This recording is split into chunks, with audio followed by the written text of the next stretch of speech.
प्रेम प्रणाम और नमस्कार सभी मित्रों को। वसंत का आगमन हो चुका है और चारों तरफ फूल खिलने लगे हैं। कुछ पेड़ हैं जो फूलों से लद गए हैं, सफ़ेद, पीले, लाल और गुलाबी और किस किस किस्म के फूल खिलने लगे हैं चारों तरफ। जो पेड़ पौधे पूरे 6-8 महीने से पतझड़ के बाद यानी कि अक्टूबर के बाद जो बिल्कुल नग्न हो गए थे, निर्वस्त्र हो गए थे, उनकी शाखाओं पर अंकुरण होने लगा है, फूल और पत्ते आने लगे हैं। कुछ मैंने पार्क में छोटे से वीडियो बना लिए, कुछ फ़ोटो निकाल लिए। इसी में लगा हुआ था, इसलिए काफ़ी समय हो गया मैंने कोई वीडियो भी नहीं बनाया और ना कोई लिखा। मैंने मूड ही नहीं था। मैंने सोचा बहुत कुछ लिख चुके हैं, बहुत कुछ कह चुके हैं। लेकिन आज हमारे एक कोई नए मित्र हैं, शशिकांत स्वामी। उन्होंने प्रश्न भेजा। प्रश्न तो और भी बहुत से पड़े हुए हैं, तो पहले मैंने सोचा कि चलो ये कहीं शशिकांत सदैव तो नहीं है। ये सोच के मैंने वो प्रश्न पे फिर से मैंने उसको देखा, तो इसके पहले कि मैं बोलना शुरू कर रहा था मैंने सोचा नहीं, ये तो शशिकांत सदैव नहीं है, ये तो शशिकांत स्वामी है कोई। तो मैंने कहा ठीक है भाई, पहले इन्हें देखा कि ये मेरे फ्रेंड की लिस्ट में है कि नहीं। तो वो नहीं थे, तो मैंने उन्हें फ्रेंड रिक्वेस्ट भेज दी है और अब 5,000 हो चुके हैं पूरे। तो कृपया आगे से जो भी मित्र फ्रेंड रिक्वेस्ट भेजें यानी कि मुझसे शामिल हो सके, उसके लिए हजारों, मेरा ख्याल है 5-7 हज़ार से ज़्यादा फ्रेंड रिक्वेस्ट पड़ी हुई है। लेकिन अब ले नहीं सकता मैं उसमें, बस 10-12 और है मेरा ख्याल है। लेकिन मैंने वो संभाल के रखी कि कोई ऐसा पुराना मित्र आ जाए कहीं से। तो अब पेज मैंने शुरू किया है, उस पेज के ऊपर भेजा करें फ्रेंड रिक्वेस्ट। मैं टेक्निकल व्यक्ति नहीं हूँ, इसलिए मैं ज़्यादा टेक्नोलॉजिकल की बात मुझे समझ में आती है। लेकिन किसी ने मेरे लिए पेज बनाया है तो आप वहाँ भेज सकते हैं। मेरा ख्याल है वहाँ कोई लिमिट नहीं है मित्रों की। इसमें भी 5,000 हो गए, उसमें से एक्टिव तो मेरा ख्याल है 200-300 हैं। बाकी तो लोग भुला गए, अब उनको डिलीट करना भी अच्छा नहीं लगता है। बड़ी कहना चाहिए। खैर, अभी शशिकांत स्वामी ने एक प्रश्न भेजा है कि सद्गुरु का विराट ध्यान प्रचार और प्रसार का आयोजन और प्रभाव न भूतो न भविष्यति हो सके तो ध्यान अनुभव वर्णन कीजिए, ताकि अनेक प्यासे और प्रतीक्षारत साधकों को प्रेरणा व मार्गदर्शन मिल सके। धन्यवाद शशिकांत स्वामी जी। अब यही तो हो ही तो रहा है। आप मेरी फेसबुक पर देखेंगे तो मेरा ख्याल है पिछले कई वर्षों से समय समय पर मैं पहले तो 4 संस्मरणों की किताबें हैं, पुस्तकें हैं, जो 1970 से लेकर अभी तक देखिए जी तो 1970 से लेकर अभी तक जो भी मैंने सदगुरु ओशो के आसपास, जब उन्हें आचार्य रजनीश कहा जाता था मुंबई में, तब मैं उनके संपर्क में आया। तब से लेकर जो भी मैंने देखा और सुना, देखिए अब ये ठंडी हवा आ रही है कहीं से, तो लो जी शाल ओढ़ ली जाए। देखिए अब ये कोई मैं न तो उपदेश दे रहा हूँ न कोई प्रवचन दे रहा हूँ, ये एक मित्र की भांति आपने पूछ लिया। इस विषय में काफ़ी चर्चा तो हो चुकी है, लेकिन फिर भी चलो आप नए मित्र जुड़े हैं तो सभी बातें तो मैं नहीं दोहराना चाहूँगा। आपने लिखा कि आप ओशो प्रेमी हैं। प्रेम से ही तो बात शुरू होती है। पहले व्यक्ति सदगुरु के प्रेम में पड़ जाता है तो फिर यात्रा आसान हो जाती है। नहीं तो फिर क्या है कि व्यक्ति आता है, जिसको बोलते हैं हम खोजी, तो तर्क वितर्क करता है। उसे पहले से एक धारणा बनी होती है कि कोई परमात्मा है जिसके बारे में सुना है, उसको खोजना है, या परमात्मा अगर नहीं है तो मोक्ष है, समाधि है, निर्वाण है, वैकुंठ है, स्वर्ग है, नरक है, न क्या क्या परिभाषाएं हमने सुन रखी। तो उसकी धारणा से बना के लोग आते हैं। तो वो खोजी होते हैं, तो ज़रा उनके साथ बात करना ज़रा मुश्किल होता है, क्योंकि आदान प्रदान नहीं होता। प्रेम तो ऐसा है कि कुछ ना कहो एक नज़र देख लो, जिससे प्रेम हो जाता है तो अंदर हमारे खिलावट होने लगती है, फूल ही फूल खिल जाते हैं, जैसे बसंत में बाहर पेड़ों पे फूल खिलते हैं। अभी वही तो मैं चर्चा कर रहा था कि मैं वही पार्क में जाता था, चक्कर लगाता था, लेकिन मैं सोचा चलो आपने भी कोई बात की है। तो ऐसा है, व्यक्तिगत मामला है।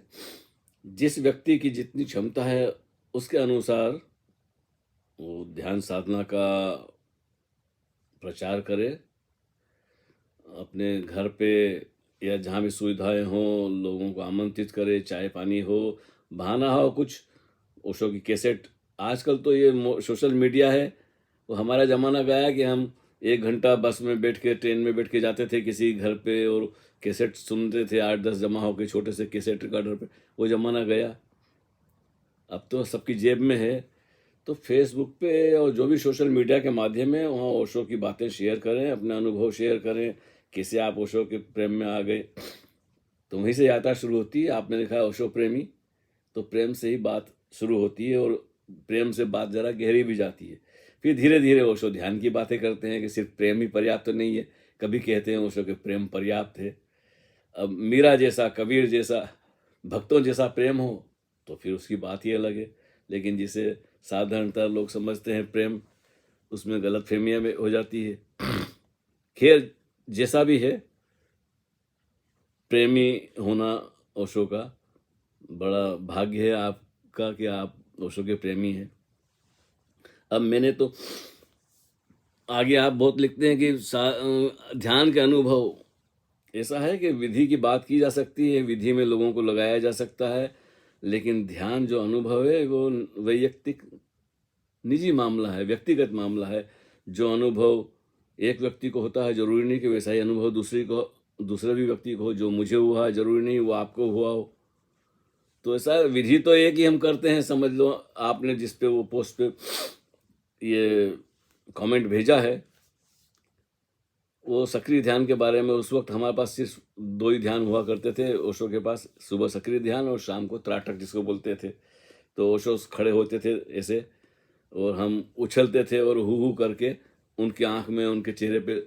तो 40 घंटे या 45 घंटे कभी कभी हो जाते, ज़्यादा भी हो जाते थे।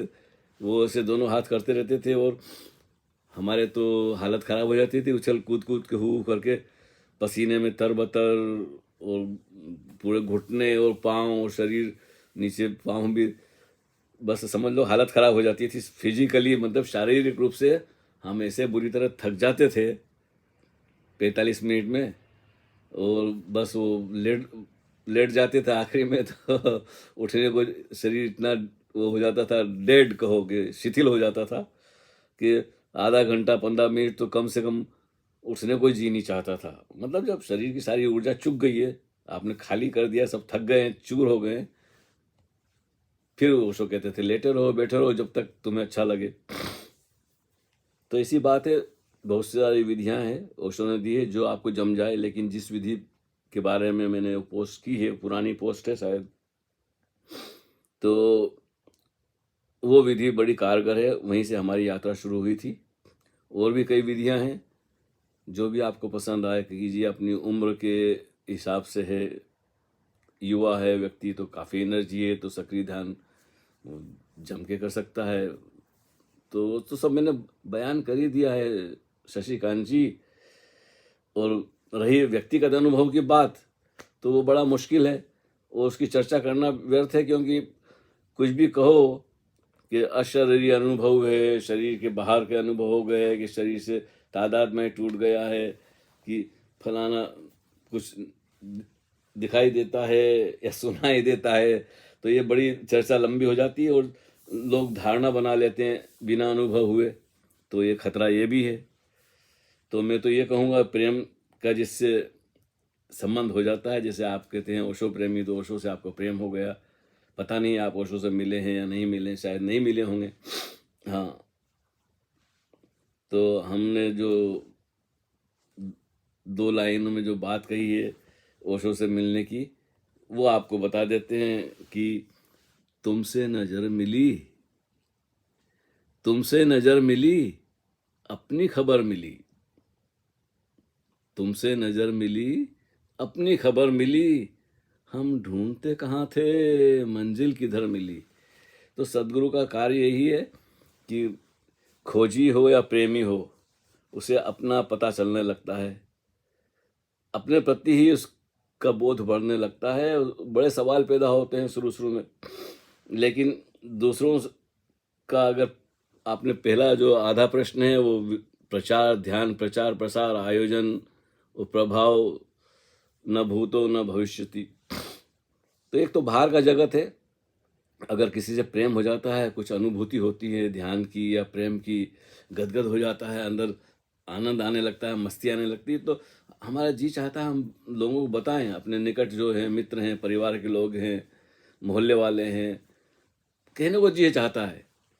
तो ठीक है, जिसके भी संपर्क में आएंगे, जब प्रेम हुआ है ओशो से तो वो बताइए अपने ढंग से, और नहीं बता सकें तो ओशो की बात, किताब दे दीजिए उनको, उनके बारे में बता दीजिए, वो खुद सुन लेंगे। बेस्ट तो वही है कि लोग सीधे ओशो को सुने, तो बात अलग हो जाती है। हम बीच में क्या है, हम तो एक पोस्टमैन की तरह, डाकिया की तरह है, हमें चिट्ठी पहुंचा देनी है बस। और हमने जैसे माला पहन रखी है ओशो की, पुरानी मालाओं में से है, उन्होंने अपने हाथ से डाली थी। तो जो सन्यासी मित्र हैं, मैं तो कहूँगा कि प्रचार प्रसार सबसे बढ़िया ये होता है कि अभी से माला पहन के जाया करें, जहाँ भी जाएं आप। घर से निकले तो माला पहन के निकलें, घर में बैठ रहें तो माला पहन के रहें, 24 घंटे माला अपने साथ रख के गले में पहने रहें। दफ्तर में जाएं, दुकान पे जाएं, नौकरी हो, कोई भी कार्य करते हो, मतलब आपको माला, तो लोग सवाल पूछेंगे तो प्रचार तो हो जाएगा। ओशो ने वहीं से शुरू किया था प्रचार प्रसार।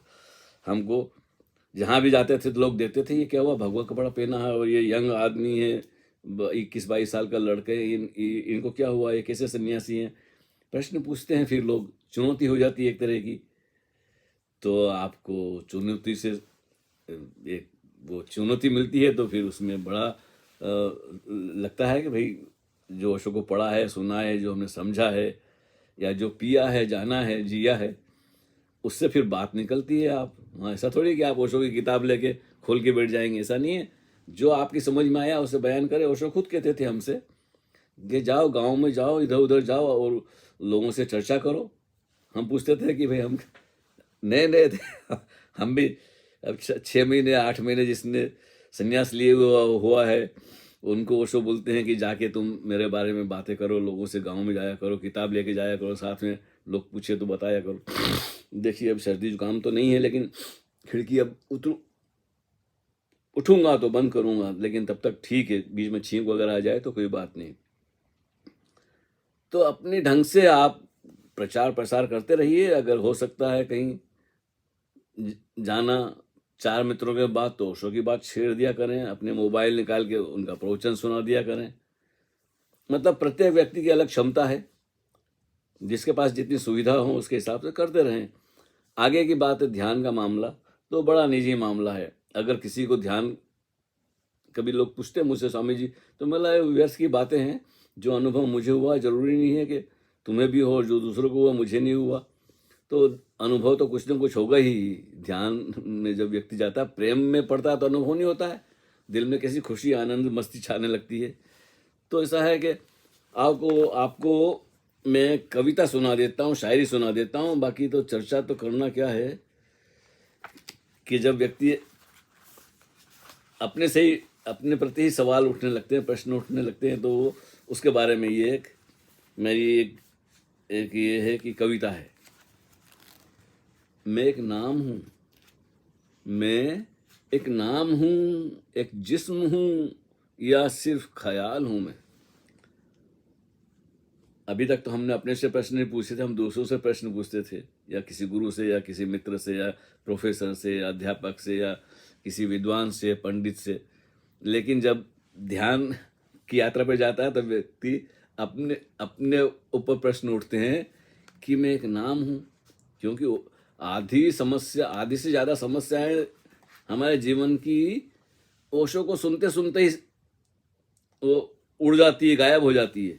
क्योंकि हमने बहुत कुछ समझ रखा है अपने आप को, कि हम ब्राह्मण हैं, कि हम जैन हैं, कि हम मुसलमान हैं कि हिंदू हैं या ईसाई हैं, भारतीय हैं, जापानीज़ हैं, जर्मन हैं, ना मालूम कितने लेबल लगा रखे हमने। तो वो सिर्फ प्रवचन सुनने से ही बात समझ में आ जाती है, और फिर ध्यान करते हैं तो कुछ और आगे बात बढ़ती है। जब अनुभव होता है तो फिर हम ये सवाल उठता है कि मैं एक नाम हूँ, एक जिस्म हूँ, या सिर्फ ख्याल हूँ मैं। कितने विचार आते जाते हैं, लेकिन पता किसे चलता है? तो ये सवाल उठता है कि भाई विचार तो मेरे हाथ में नहीं, आते जाते हैं, तो या सिर्फ ख्याल हूँ? क्या मैं विचार हूँ, ख्याल हूँ? मेरे वजूद का तिलिस्म क्या है? मेरे वजूद का, मेरे होने का ये जादू क्या है? मेरे वजूद का तिलिस्म क्या है जो हर रात खो जाता है, फिर सुबह मौजूद हो जाता है? अब देखिए, हमारा जो 24 घंटे का जीवन में 6 घंटे 5 घंटे, कम से कम 2-3 घंटे तो हम बिल्कुल गायब हो जाते हैं गहरी नींद में। तो उसी के ऊपर है कि फिर हर सुबह मौजूद हो जाता है किसी जवाब से अब मुझको तसल्ली नहीं मिलती। शब्दों से लाख कोई कहे तसल्ली नहीं मिलती, किसी का भी जवाब हो, हमें लगता है कि जवाब उसने दिया है, प्रश्न मेरा है, तो जवाब भी, उत्तर भी मेरा ही होना चाहिए ना, अनुभव होना चाहिए, और अनुभव ही उत्तर है। किसी जवाब से अब मुझको तसल्ली नहीं मिलती, रात दिन शोले सा जलता हुआ सवाल हूं मैं। जब भीतर आग लगती है, खोज शुरू होती है, कुछ अनुभव होते हैं, तो बड़े संदेह भी पैदा होते हैं कि ये मैं सिर्फ कल्पना कर रहा हूँ या सच में ऐसा हुआ है। अगर हुआ है तो फिर दोबारा क्यों नहीं होता है? सबसे बड़ी समस्या यह है कि अगर कुछ अनुभव होते हैं तो फिर बड़ा लोभ पकड़ जाता है कि अब फिर से ऐसा हो, फिर ऐसा क्यों नहीं हो रहा है? तो मतलब मेरा कहीं कल्पना तो मैंने नहीं की थी, कि मैंने सपना तो नहीं देख लिया था। तो ये बातें आती है साधक के जीवन में कि रात दिन शोले सा जलता हुआ सवाल हूं मैं कौन हूं, क्या खोजता हूं, क्या पाऊंगा? सबसे पहले तो मुझे अपना पता चले कि मैं कौन हूं, क्या खोजता हूं, क्या पाऊंगा। या पानी की एक बूंद की तरह रेत के समंदर में खो जाऊंगा? देखिए, या पानी की एक बूंद की तरह रेत के समंदर में खो जाऊंगा। मेरी हकीकत क्या है? क्या वक्त के समंदर में उठी सिर्फ एक लहर का उरूज और जवाल हूं मैं? उरूज को कहते हैं उठना, जवाल का होता है बैठ जाना, समाप्त हो जाना, फना हो जाना। तो लहरें उठती हैं, शरीर भी एक लहर है जो 70 साल 80 साल 100 साल चलती है। 5 तत्वों से बनी हुई लहर है, मिट्टी, पानी, आकाश, हवा, जो भी है इसमें। फिर ये मन है जो व्याख्या करता है, जो समझता है कि ये शरीर में हूँ। तो ये बहुत सारे सवाल उठने लगते हैं, और दूसरों के जवाब से भी तसल्ली नहीं होती है।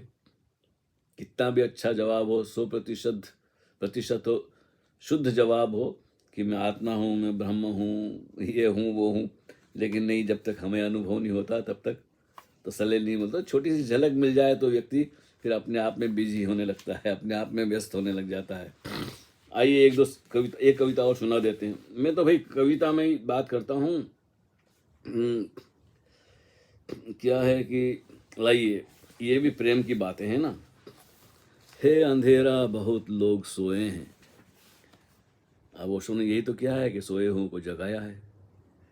हे अंधेरा बहुत लोग सोए हैं, तेरी आवाज ने मगर हमको तो जगा रखा है। हे अंधेरा बहुत लोग सोए हैं, तेरी आवाज ने मगर हमको तो जगा रखा है। ओशो के लिए मैंने ऐसी कविताएं लिखी हैं, कुछ उटपटांग भी है, कुछ अर्थ भी है, कुछ अर्थहीन भी होगी। आपकी जो समझ में आ जाए, जितनी आपके पल्ले पड़े, बस कोशिश की है कि हे अंधेरा बहुत लोग सोए हैं, तेरी आवाज ने मगर हमको तो जगा रखा है। भुलाना चाहूं भी तो भुला ना पाऊंगा। एक बार सदगुरु के प्रेम में पड़ गए तो फिर ये प्रश्न उठता है कि भुलाना चाहूं भी तो भुला ना पाऊंगा। तेरे इश्क ने यूं दीवाना बना रखा है। फासला तो है बहुत, फासला तो है बहुत मगर इतना नहीं, फासला तो है बहुत मगर इतना नहीं, दूर से दूरी ने, आवाज की डोरी ने। ये हम ओशो की आवाज सुनते हैं ना, वो भी एक अदृश्य डोरी है, या कहो सांस की डोरी ने। पहले तो हम सुनते हैं तो इसके दो ढंग से इस बात को कहा जा सकता है कि ओशो दूर भी हैं बहुत, क्योंकि शरीर में नहीं है। तो फासला तो है बहुत मगर इतना नहीं। अगर हम शरीर की दृष्टि से देखें तो भाई फासला तो बहुत है, अब वो शरीर में नहीं है, लेकिन उनकी आवाज़ तो उस शरीर से, उस उनके कंठ से, श्रीमुख से जो आवाज़ निकली थी वो तो अभी मौजूद है, आप सुन सकते हैं। तो दूर से दूरी ने, आवाज़ की डोरी ने, बेखुदी में उतरने का रास्ता जो बना रखा है। एक तो ये हुआ है कि उनसे संपर्क होता है। जब हम अपने पास लौटते हैं तो ये आवाज़ की डोरी की जगह सांस की डोरी ने बेखुदी में, फिर अपने आप में बेखुदी में उतरने का रास्ता जो बना रखा है। अब दूर कौन, दूर कौन, दूरी किससे? जब दो प्रेमी मिल जाते हैं तो फिर दूर कौन, दूरी किससे? सुनता हूँ यारों से तुम्हारे ही किस्से, जुबां खोलूं अगर गुफ्तगू करूं जिससे, जुबां खोलूं अगर गुफ्तगू करूं जिससे, तो वही कहता है तुमने कहीं ओशो को पचा तो नहीं रखा है। अब ऐसा है कि बात तो अपनी करनी चाहिए, लेकिन हमने तो जो ओशो से सीखा है वही सब हमारे पास है, और हमारे पास कहने का कुछ नहीं है, क्योंकि ओशो से बेहतर तो हम कह नहीं सकते। इसलिए कविता में हम अपना अहोभाव प्रकट कर देते हैं। तुम हो सदाबहार, तुम्हारा कहाँ है अंत, तुम ही तो लेके आए हो जिंदगी में बसंत, हमेशा के लिए वो गया काम से। ओशो से कहा है हमने कि ओशो हमेशा के लिए वो गया काम से, जिसने तेरे मैखाने में एक बार कदम रखा है। हे अंधेरा बहुत लोग सोए हैं, तेरी आवाज ने मगर हमको तो जगा रखा है। तो बस ये जागने का ही सारा खेल है। शुरू शुरू में बहुत सारी विधियां जो जम जाए उसमें लगे रहो, फिर धीरे धीरे पता चलता है कि ये विधि तो एक बहाना था। हाँ फिर वो एक हमारी और गजल है, क्या है कि जो भी सीखा है, जो भी सीखा है सब भुलाना है, खोज अपनी है, खोज अपनी है, खुदा बहाना है। जो भी सीखा है सब भुलाना है, खोज अपनी, खुदा बहाना है। अब वो इसी किताब में है, कहीं आवारगी में देखी, अभी पता नहीं था कि मुझे उसकी याद आ जाएगी। तो आप हमसे कुछ पूछेंगे तो हम चाहते हैं कि बस शायरी में ज़रा संक्षिप्त में बात हो जाती है, और क्या किया जाए, अभी वो कहाँ ढूंढें जी, जो भी सीखा है सब भुलाना है। चलो कोई बात नहीं, ये चलो दो लाइन और। दूर होते हुए भी वो बहुत मेरे पास है, उसी की वजह से मेरी इन आँखों में उजास है। तो जो कुछ मिला है हम सदगुरु की कृपा से है, और ये बहुत लंबी हो जाएगी बात। प्रश्न तो आपने पूछा था, मैं सोचा था शशिकांत सदैव ने पूछा है, तो बड़े ज़माने से उनसे बात नहीं हुई थी, तो अब ये तो शशिकांत तो वो निकले, क्या है, शशिकांत स्वामी है, शशिकांत, अच्छा मैं भूल ही गया आगे का नाम। चलो क्या है कि शशिकांत थे, जो भी है। आपने प्रश्न पूछा, मुझे बहाना मिल गया, मैं सोचा चलो किसी ने पहली बार पूछा है तो चलो कुछ चर्चा कर दी जाए। नहीं तो क्या है कि हाँ, अरे शशिकांत स्वामी हैं आप, अच्छा। हाँ, शशिकांत सदैव, आपने कहीं प्रेमी तो नहीं लिखा है? भाई गलतियां हो जाती है, देखिए नाम में क्या है, नाम तो लेबल लगाया है, ओशो ने हमको भी दे दिया, आपको भी दिया, और भी लोगों को दे दिया है। पीछे का नाम से तादाद में तोड़ने का, अभी पुराना जो नाम है वो कागजों में है। अधिकतर तो सन्यासों से मिलते हैं तो वैसे स्वामी। अब ये भी क्या है कि बस चल रहा है काम सारे नाम काम चला हुए, कोई ना कोई नाम तो चाहिए।